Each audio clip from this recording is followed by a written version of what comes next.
एक बार एक गांव में एक किसान रहता था। पानी भर के लाया करता था अपने घर के लिए।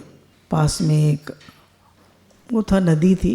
तो एक घड़ा तो पूरा साबुत था, तो उससे वो पानी घर ले जाता था, पूरा पानी आता था। और दूसरा घड़ा जो था उसमें एक छेद था, तो जब तक वो घर पहुंचता था तो उसका आधा पानी निकल जाता था। तो उस घड़े को बड़ा ख़राब लगता था कि मैं आधा ही पानी दे पाता हूँ, 1.5 घड़ा पानी पहुँचता था उसके घर में। तो वो रोज़ सोचता था कि 1.5 ही घड़ा पानी मिलता है इन्हें, और मैं तो आधा घड़ा ही दे पाता हूँ और ये पूरा घड़ा दे देता। ऐसे सोच सोच कर घड़ा था वो उदास हो रहा था। तो किसान उससे पूछता है कि भाई तुम उदास क्यों हो रहे हो? बोले, ये देखिए आप 2 घड़े पानी भर के लाते हैं, मेरे अंदर छेद है तो मेरा तो आधा पानी गिर जाता है, और ये पूरे साबुत है तो इनका पूरा पानी आ जाता है। तो अब सेवा तो हम दोनों को बराबर ही देते हैं, पर मैं उतनी सेवा नहीं कर पाता हूँ। तो किसान जरा मुस्कुरा देता है और जिस घड़े में छेद था उससे कहता है कि चलो आज हम तुम्हें दिखाएंगे कुछ। तो जो फूटा घड़ा था उससे कहा कि तुम बाहर देखते रहना और देखना कि तुम्हारे साइड में क्या लग रहा है, तुम्हें क्या डिफरेंस लग रहा है। तो घड़ा देखता है कि मेरे साइड में बहुत फूल खिले हुए हैं और बड़ा रंग बिरंगा सा रास्ता है, और दूसरी साइड में एक भी फूल नहीं खिल रहा। तो उसको बड़ा समझ में नहीं आता। जब वो घर पहुंचता है तो किसान पूछता है, क्या देखा तुमने? बोला, मैंने देखा कि जो मेरी साइड थी उसमें तो बहुत फूल खिले हुए थे, और जो दूसरी साइड थी उसमें एक भी फूल नहीं खिला था। बोला, जो तुम्हारा मैंने देख लिया था कि तुम्हारे अंदर एक छेद है, तो मैंने उस साइड पानी गिरता हुआ जाता है तो उस साइड मैंने फूलों के बीज बिखरा दिए थे, तो उससे पूरा रास्ता फूलों से भर गया। तो गुरु कहते हैं इसी तरह हम में भी कोई ना कोई कमी होती है। उसमें कमी थी ना, उसमें छेद था, तो छेद की वजह से पानी गिर जाता था। हम में भी कोई ना कोई कमी होती है। उस कमी को लेकर हम इन्फीरियॉरिटी कॉम्प्लेक्स या नेगेटिविटी अपने अंदर लाते रहते हैं। नहीं कि मैं पतला हूँ, मैं छोटा हूँ, मैं मोटा हूँ, मैं काला हूँ, मैं उतना अच्छा बोल नहीं पाता, मैं गा नहीं पाता, मेरे अंदर कमज़ोरी है, मेरे सर में दर्द हो जाता है, मेरा फलाना हो जाता है, मेरा ब्लड प्रेशर बढ़ जाता है, मुझे ये हो जाता है, कितनी सारी बातें हैं। मेरा उतना अच्छा भजन नहीं हो पाता, उनका भजन बहुत अच्छा हो जाता है। तो जैसे वो घड़ा कंपेयर कर रहा था ना, हम कंपैरिजन करते रहते हैं, और कंपैरिजन कर करके अपने अंदर इन्फीरियॉरिटी लाते रहते हैं। तो गुरु कहते हैं डोंट कंपेयर, और अपने अंदर इन्फीरियॉरिटी बिल्कुल मत लाओ। अब बताइए, तो ऐसे ही हम सब अच्छे हैं, हम सब भगवान के बच्चे, हम सब भगवान की संतान हैं। वो इतना सेवा कर लेता है, मैं उतनी सेवा नहीं कर पाती। वो इतना अच्छा भजन गा लेता है, मैं गा नहीं पाती। वो इतना, उसकी सब बातें अच्छी हैं, मेरी इतनी अच्छी नहीं। गुरु कहते हैं everybody is unique and special, so please don't compare and don't bring negativity in your life due to any causes. किसी भी चीज़ को लेकर नेगेटिविटी मत लाओ। आप सब में कोई ना कोई, हर एक के अंदर खासियत है। तो कोई भी बात में बिल्कुल भी कंपेयर मत करिए, अपने में खुश रहिए, भगवान से प्रेम बढ़ाइए और सबकी सेवा करिए। जो घर में आप सेवा करते हैं वो भी भगवान की सेवा है, वो भी ठाकुर जी की सेवा है, क्योंकि ठाकुर जी का घर है ना। किसका घर है? ठाकुर जी का। उसकी सेवा भी भगवान की सेवा है। इस शरीर को स्वस्थ रखते हैं, वो भी ठाकुर जी की सेवा है। तो इस स्टोरी से हम क्या सीखते हैं दोस्तों? हम सबके अंदर कोई ना कोई कमी होती है, पर यही कमी हमें अनोखा बनाती है। उस किसान की तरह हमें भी हर किसी को वो जैसा है वैसा ही स्वीकारना चाहिए और उसकी अच्छाई की तरफ ध्यान देना चाहिए। जब हम ऐसा करेंगे तब फूटा घड़ा भी अच्छे घड़े से मूल्यवान हो जाएगा।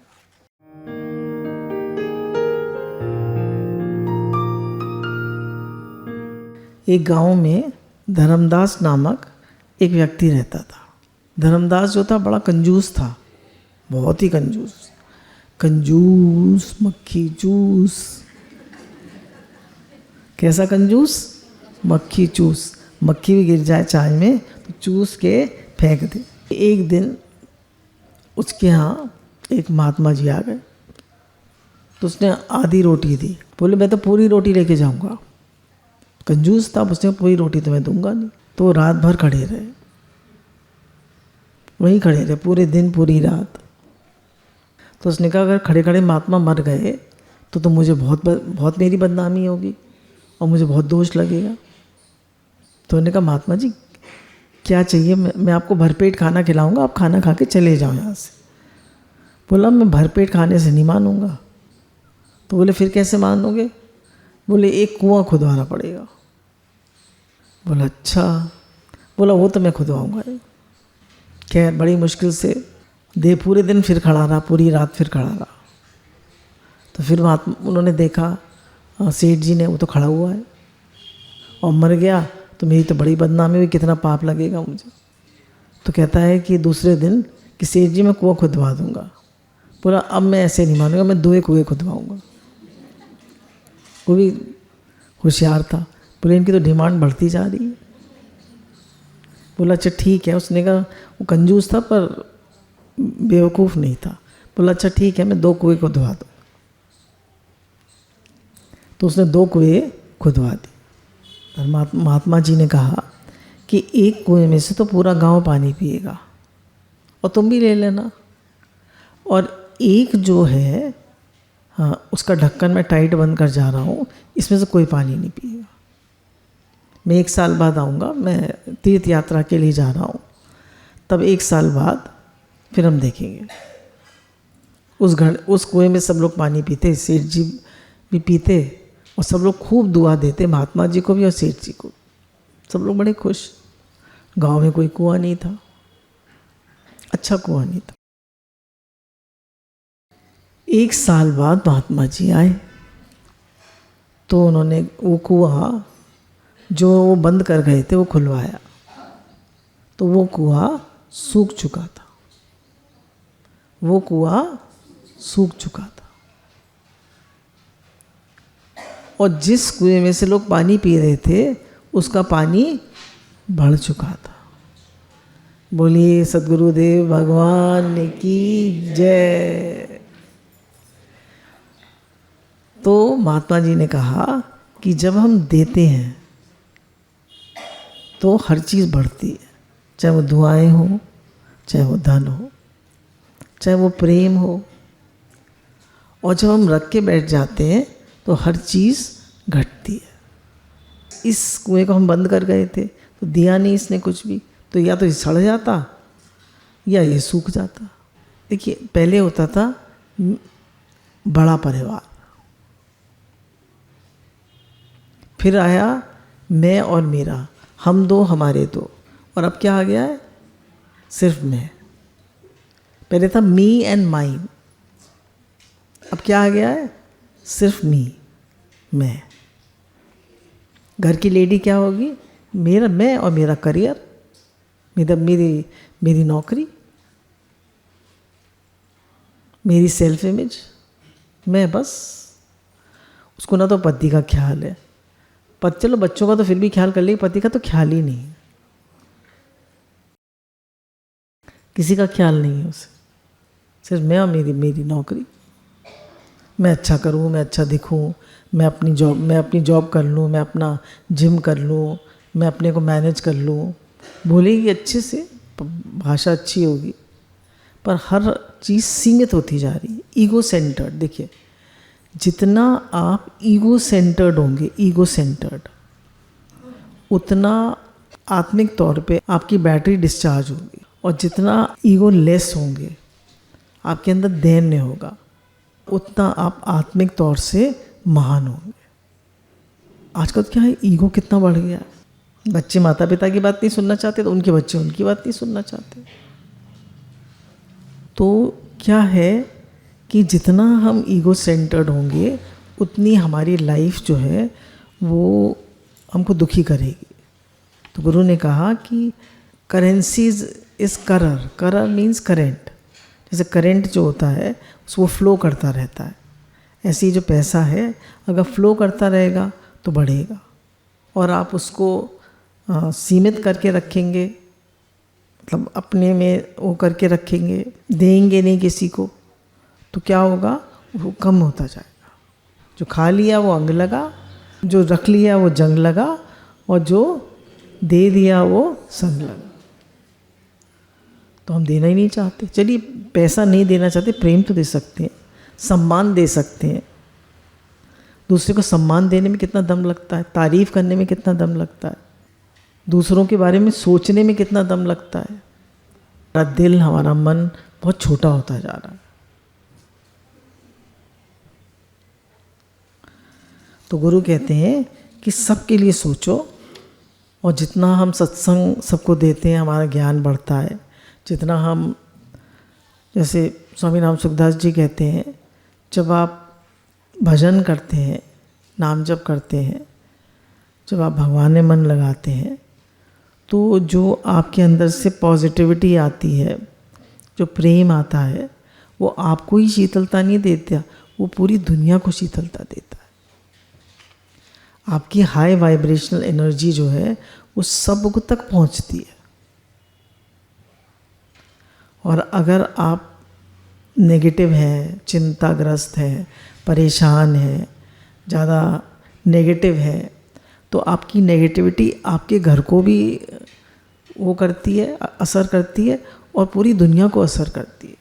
तो तभी कहते हैं ना, एक एक ईंट सुधरेगी तो पूरा घर सुधर जाएगा, एक एक व्यक्ति सुधरेगा तो पूरा हिंदुस्तान सुधर जाएगा, पूरा हिंदुस्तान सुधरेगा तो धीरे धीरे पूरा विश्व सुधर जाएगा। तो हर व्यक्ति अपनी रिस्पॉन्सिबिलिटी ले कि भाई मुझे पॉजिटिव रहना है, शुक्राना मानना है, भगवत भाव में रहना है, हाई एनर्जी जोन में रहना है, नेगेटिविटी बिल्कुल नहीं आने देना अपने जीवन।